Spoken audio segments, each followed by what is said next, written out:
The college here is a Year 7 to 10 college. We're a multi-campus school, and we've got just under 600 students here. And what we found over time is that the technology has been racing ahead and creating a whole lot of issues in terms of how students are coping with that and how we in turn are feeling the impact of it. So we felt that the best approach would be to educate students and raise awareness, and to do that we want to do it as a whole school, because we found it wasn't just an issue at a year level, it wasn't a Year 9 issue, it was actually issues that were transcending year levels. And so that became our approach to look at it. And we took it on board from a values point of view because we wanted them to understand it's about the effect on other people and the lack of respect that in turn creates the problems and creates the impact on another student. In terms of the project, what we did was we worked first at a year level and had an assembly in which we used the film and then unpacked that film partly in that assembly, and then each year level took that on board to then work out with their team how it would be best suited to deliver it and unpack it further. And core to that presentation was our concept of respectful relationships, and the school's core values are about respect and care and compassion, and we've certainly brought that in as being the foundation. We didn't focus on the technology because our conclusion was that technology was going to continue changing, but what we had to do was reach into the hearts of kids and the minds of kids and get them to understand that what they were doing and what they were sending and what they were seeing really was about other people, and it was about a lack of respect. Yeah, look, we really went from the core value of respect. When we were dealing with the students as a coordinator, or in my role as a student wellbeing coordinator for the college here, quite often it was realising that these students were affected very personally by what was going on, in terms of their capacity to deal with it, and for a lot of students the reverse, which is they just didn't see that it was their problem. You know, they just had an image sent onto them, so what was the big deal? And of course that just meant they could send it on to someone else, or if it was a Facebook wall, that they could get in there and put their 2 bobs worth in there. And so what we recognised from that was they felt they were just steps away from it, and therefore it wasn't about them. And what we wanted to turn around from a values point of view was to say it is about you, and it's about other people, and it's about how we treat each other. And so the values then, when we looked at the core values in the Values Ed framework, really tied in very well with that and allowed us to bring those through, and the video photograph worked really well because those core values were also quite clearly articulated in there. And whilst the technology is changing, the values aren't. The core values are still there, and to be respectful for another person is what our mission at the school is about. It's what our gospel values have taught us. So it's really become central to that, and therefore we'll build that now into our programs here and look at it as a year level. One of the good things that happened out of this project with the Year 8 students had the presentation made to them. They were able to internalise the key concepts and the values that were being addressed in it. But what they were asked then to do was by internalising it, to then present to the Year 7 groups through a PowerPoint or a media presentation what they had learned. And it was really rewarding to see their understanding being so rich of, such a richness in their understanding of what they had seen and what they had talked about. And their PowerPoints really were very, very effective. And the response from the Year 7, because it was a peer-to-peer presentation, was fantastic. And I think that once again is a real positive that's come out of this project. And so in terms of sustaining it, would be something we'll do for the next year's group at Year 7 and have the current group, Year 8 group, do that again. Well, our project really began when the staff did a 2-day conference on the spirituality of Mary MacKillop. Mm. And for many that was a very new message. But it made links for some staff who'd been educated by the Josephites. But for others, it allowed them to think back to their schooling days of their own traditions. And so that sort of grew, and at the same time we were trying to link values into the school. And more we read about Mary MacKillop, because we continued that throughout last year, and we had continued our PD. We realised that she had a lot of valuable messages, and in those messages were her values. And it didn't take long before the staff were sort of talking about the values of Mary MacKillop and how can we get the children to understand those. And we made a very nice link to some of her sayings, some of her quotes. And she'd say, when there's a need, if you see a need, go and do that. And so the children could talk about that. And at that same time, 1 year level do a values education inquiry unit. So from there, we did, and I'd gone to the meeting last year. We'd seen the new resources.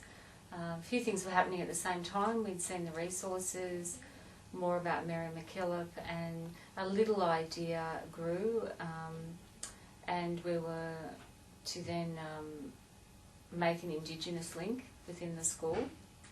And there's the values unit on knowing your own story, and our Indigenous link, it was for the staff, an understanding that we had to get across to the children about knowing their own story. And then once we knew our story, we could share that story with the Indigenous community that we were linking with. And out of the values education resources came a beautiful little unit about knowing your own story. And that's when the values linked in.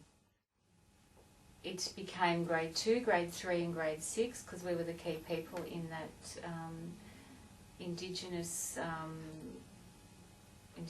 learning link team. So, and that linked our some of the people on the leadership team who were in classrooms, our religious education coordinator, the numeracy coordinator, and myself.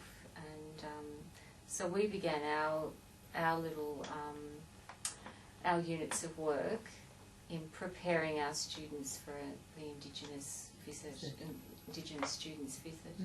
And we, the children then knew their story inside out and back to front. They just did wonderful me books, and at the same time they were wondering about what the students would be like who were visiting.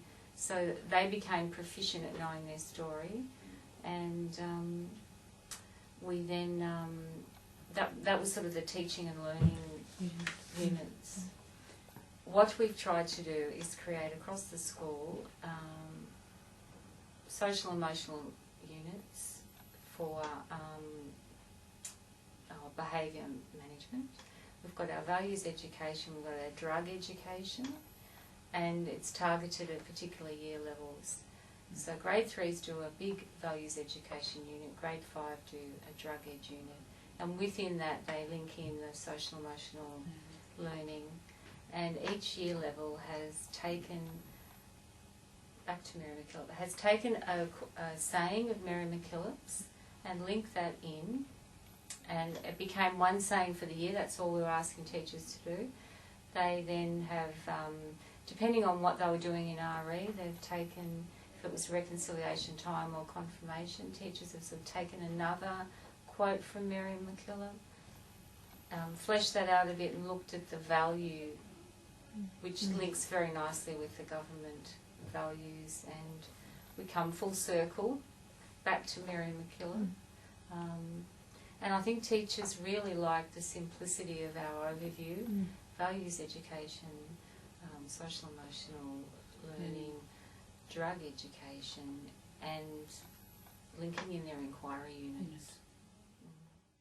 I guess firstly, a real strong, passionate belief in the importance of social and emotional learning for young people, both in terms of it leading to better positive learning outcomes, but also in terms of improving their resilience and their capacity to cope in life. So we started off with a really strong belief in the importance of SEL and values education, but also a sense that for schools, one of the best ways of teaching in CEL is through the everyday classroom experiences. So that not only should we enshrine CEL in policies and in the way we do things, but that we could actually explicitly teach these skills in the classroom, and that every teacher could become a teacher of wellbeing in that sort of way. So that was our starting point. I guess too, there was a strong belief or an assumption that secondary schools can do it just as well as primary schools. Sometimes people think that it's a bit easier to teach these things in a primary school setting where you've got one teacher in a classroom full of kids, but that in a secondary school setting that teachers are more teachers of subjects. And so we wanted to really test that out, and so we thought that a good way of doing that would be to try and work with a group of teachers to try and integrate CEL into their respective traditional curriculum areas, and that's exactly what we did. So the decision was made by this group of teachers led by me to select a unit of work that they would normally teach in term 3, and that unit of work consisted of about 8 lessons or so. They had the original sort of teaching curriculum framework thing, and then they added a column, a CEL values education column. So the aim was to keep the unit of work exactly how they would be teaching it anyway, but to look for opportunities of embedding values language and social emotional learning competencies into that. With one of the classes in particular, which was the Year 8 RE class, we did pre and post surveys of the students themselves as well as of their parents, so that just for that particular class.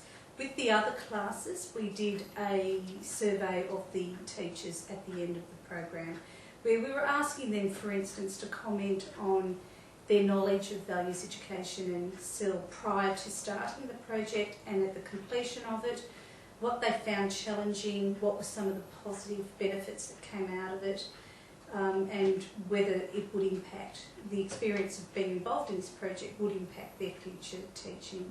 Lots of really positive things came out of it. Yeah, primarily the students' engagement in their learning. That was probably one of the major things that we found across the board. All the students were much more engaged in their learning. They looked forward to coming to classes where CEL was actually being taught. In a couple of classes they actually asked to continue that process in subsequent units.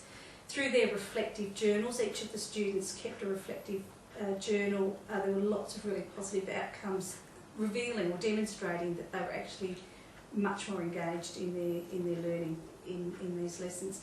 So as a result of being more engaged, of course, there were not as many classroom management issues. Better relationships were developed between teacher and student and among students themselves. From the post-survey data, one of the things that came out quite clearly was the fact that the students really enjoyed participation in those activities, and they were asking teachers if, once the unit of work had completed, if they could continue with some of these activities in the subsequent units. So it was great.